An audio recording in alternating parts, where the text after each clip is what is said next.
नमस्कार दोस्तों, स्वागत है आपका TV news with fashion tips पे। प्रभास के फैंस के लिए गुड न्यूज़ है, बल्कि प्रभास के फैंस के लिए ही नहीं, हम सब के लिए गुड न्यूज़ है। जिस ट्रेलर का इंतज़ार हमको इतने लंबे टाइम से था, वह फाइनली लॉन्च हो गया है, कल की 2898 AD। अब मैं आपको बताने जा रही हूँ कि हम सब के लिए गुड न्यूज़ कैसे। सनातन धर्म की हिस्ट्री और कल्चर को पर्दे पे उतारना और उसे मोतियों में पिरोकर हम सबको दिखाना, ये बहुत ही सराहनीय है।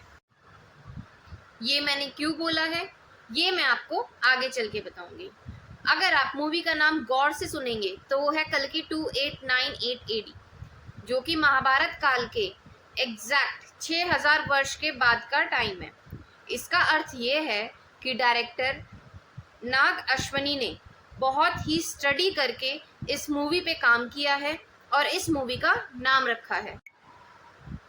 अब आपको उनकी सोच का एक और उदाहरण देती हूँ। ट्रेलर के स्टार्टिंग में बहुत ही अच्छी स्टोरी प्लॉट की गई है, जिसमें उन्होंने कहा है कि इस दुनिया का पहला शहर और आखिरी शहर काशी है। काशी, जो हमारे हिंदू ग्रंथों में कहा गया है कि भगवान शिव के त्रिशूल पे टिकी हुई नगरी है, जिसका कभी अंत नहीं हो सकता है। अब इसको डायरेक्टर नाग अश्वनी जी ने बहुत ही बढ़िया तरीके से यूज़ किया है और इनके अलावा ये काम कोई नहीं कर सकता है।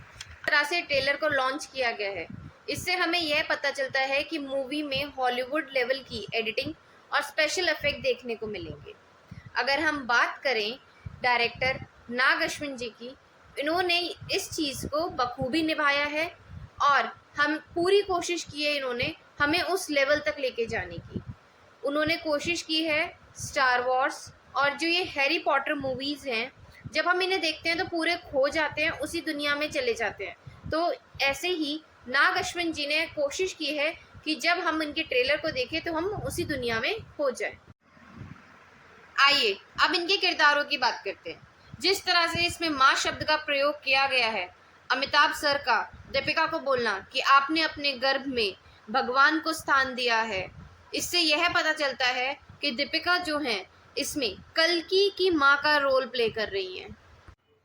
और अमिताभ जी का लुक इतना शानदार है, उनको इतना स्ट्रांगली प्रेजेंट किया है अश्वत्थामा जी के रूप में। वाओ। और ट्रेलर में प्रभास जो बाहुबली के बाद फिर से इतने ही कॉन्फिडेंटली, इतने ही स्मार्ट, डैशिंग और हैंडसम नजर आ रहे हैं।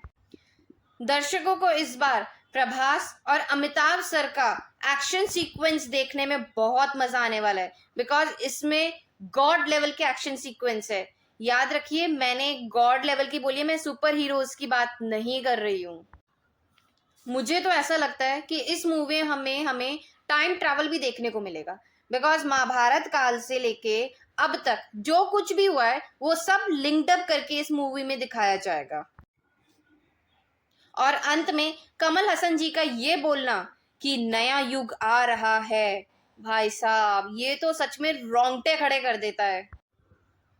अब रही बात मेरे इनिशियल स्टेटमेंट सनातन हिस्ट्री की, मैंने देखा कि मोस्टली इन्फ्लुएंसर्स जिन्होंने इसको रिव्यू किया है कल की 2898 AD को, मोस्टली ने इसको इंडियन माइथोलॉजी बताया है। अब मेरा मानना ये है कि महाभारत है, रामायण है, ये हमारी इंडियन हिस्ट्री है, ये माइथोलॉजी नहीं है।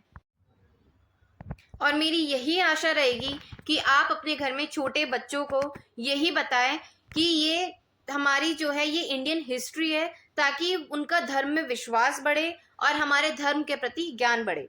Thank you, bye bye, take care.